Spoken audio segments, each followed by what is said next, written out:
आप मुझे मेरठ जाने से रोक रहे हैं, आप मुझे सोनू कश्यप के परिवार से मिलने से रोक रहे हैं, जो मेरा ही परिवार है। जब आप मुझे कहीं जाने नहीं दे रहे हैं और मैं लोगों की आवाज उठा रहा हूं, तो आप एक रास्ता है कि आप इस आवाज को परमानेंट के लिए बंद कर दो। इसलिए मैंने कहा कि सरकार को चाहिए कि वो मुझे गोली मार के मेरी हत्या कर दे। जब मैं ही नहीं रहूंगा, मैं जब तक रहूंगा मैं तो लड़ता रहूंगा। चाहे बुढ़ाने में आप जुल्म करोगे तो भी लड़ूंगा। जब आप यहाँ कश्यप समाज के 7-8 लोगों के मर्डर होंगे तो भी मैं लड़ूंगा। जब यहाँ कपसाड़ जैसी घटना होगी, जब हमारी माँ को मारा जाएगा तो भी मैं लड़ूंगा। तो एक ही तरीका है ना, अगर आप न्याय नहीं देना चाहते तो मेरी हत्या कर दो। आसान ये है, मैं जब तक जिंदा रहूंगा मैं तो लड़ता रहूंगा।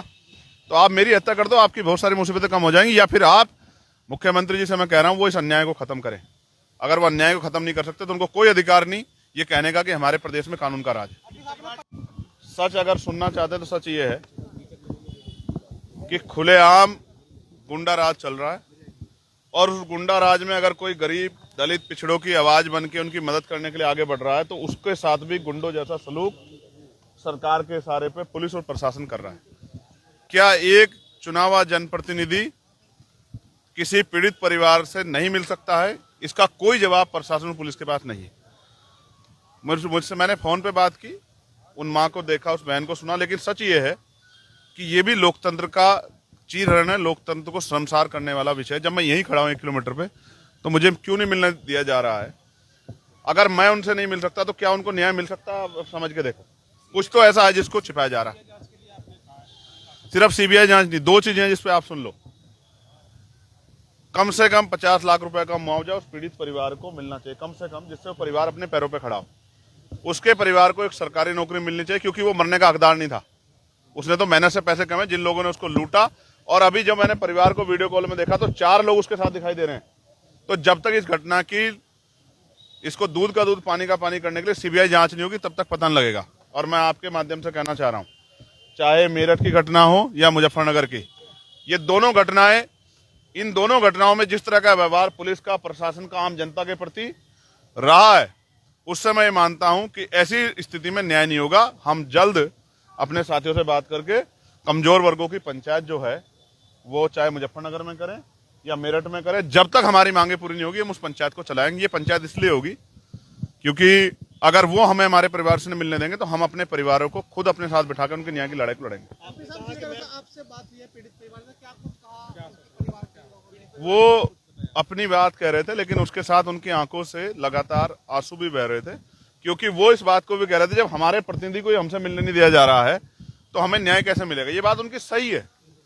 आप 300 मीटर से यहां से पकड़ लेगी पुलिस उनको, मैं कोई अपराधी हूं? देखिए 8-10 मर्डर कश्यप समाज के हो चुके हैं, 8-10 मर्डर आज तक सरकार ने क्या वीडियो कॉल पे बात करना, क्या वो किसी दूसरे देश में जो वीडियो कॉल बात करवानी पड़ रही है? ये सरासर जो है लोकतंत्र की हत्या है, और ये सरासर किसी चीज को किसी छिपाने का, उसको किसी दूसरी तरफ मोड़ने का प्रयास है। उनको पता है मैं जाऊंगा तो क्या होगा, जब मैं अपनी बहन का हाथ पकड़ूंगा तो उनको संबल प्रदान होगा, उनको हिम्मत प्रदान होगी, और वो जो बात फोन पे नहीं बता पाती क्योंकि पुलिस के अधिकारी कर, शायद वो मुझसे बता पाती। देखिए मैं ये कह रहा हूँ, आप मुझे मेरठ जाने से रोक रहे हैं, आप मुझे सोनू कश्यप के परिवार से मिलने से रोक रहे हैं, जो मेरा ही परिवार है। जब आप मुझे कहीं जाने नहीं दे रहे हैं और मैं लोगों की आवाज उठा रहा हूं, तो आप एक रास्ता है कि आप इस आवाज को परमानेंट के लिए बंद कर दो। इसलिए मैंने कहा कि सरकार को चाहिए कि वो मुझे गोली मार के मेरी हत्या कर दे। जब मैं ही नहीं रहूंगा, मैं जब तक रहूंगा मैं तो लड़ता रहूंगा। चाहे बुढ़ाने में आप जुल्म करोगे तो भी लड़ूंगा। जब आप यहाँ कश्यप समाज के 7-8 लोगों के मर्डर होंगे तो भी मैं लड़ूंगा। जब यहाँ कपसाड़ जैसी घटना होगी, जब हमारी माँ को मारा जाएगा तो भी मैं लड़ूंगा। तो एक ही तरीका है ना, अगर आप न्याय नहीं देना चाहते तो मेरी हत्या कर दो। आसान ये है, मैं जब तक जिंदा रहूंगा मैं तो लड़ता रहूंगा। तो आप मेरी हत्या कर दो, आपकी बहुत सारी मुसीबतें कम हो जाएंगी। या फिर आप मुख्यमंत्री जी से मैं कह रहा हूं वो इस अन्याय को खत्म करें। अगर वो अन्याय को खत्म नहीं कर सकते तो उनको कोई अधिकार नहीं ये कहने का कि हमारे प्रदेश में कानून का राज है। आपने ये भी कहा है कि मैं बहुत जिद्दी हूँ, तो इसका क्या मतलब? जिद्दी का मतलब ये है कि मैं कानून की मर्यादा का पालन करता हूँ। पुलिस के लोग कह रहे हैं कि वहाँ लॉ एंड ऑर्डर डिस्टर्ब हो जाएगा, तो हो सकता है रात को फिर आपसे मुलाकात हो। इस बार मुलाकात हो सकता है मोटरसाइकिल से हो या ऑटो से हो, किसी भी चीज से हो। मैं अपने परिवार से मिलूंगा तो जरूर, ये बात ध्यान कहा कि भाई हम महापंचायत करेंगे, आपको पीड़ित परिवार से तो मिलने नहीं दिया जाएगा, महापंचायत पर रोक नहीं लगेगी? अब मैं फिर कह रहा हूँ करो, आएगा ना, पूरा समाज आएगा। आज तो मैं बिना बताया है ना, पूरा समाज आएगा। देखो मैं संवैधानिक आदमी हूँ, आप न्याय प्रिय किसी बात पे रोकोगे मैं खुद रुक जाऊंगा, लेकिन आप डंडे के जोर पे रोकोगे, गोली के जोर पे, तो इतनी तो हिम्मत नहीं है।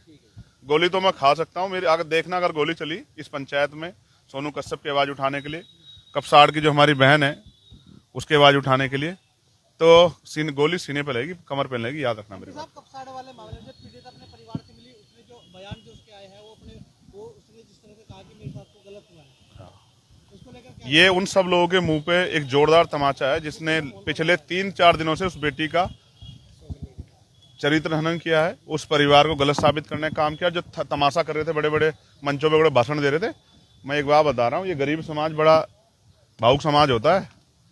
ये अगर इसने मन में ठान ली ना और अपने साथ जो अन्याय हो रहा है उसका बदला लेने की अपने मन में वो कर ली, तो बहुत सारे लोग बहुत सारे सदनों के दरवाजे नहीं देख पाएंगे, याद रखना मेरी बात को।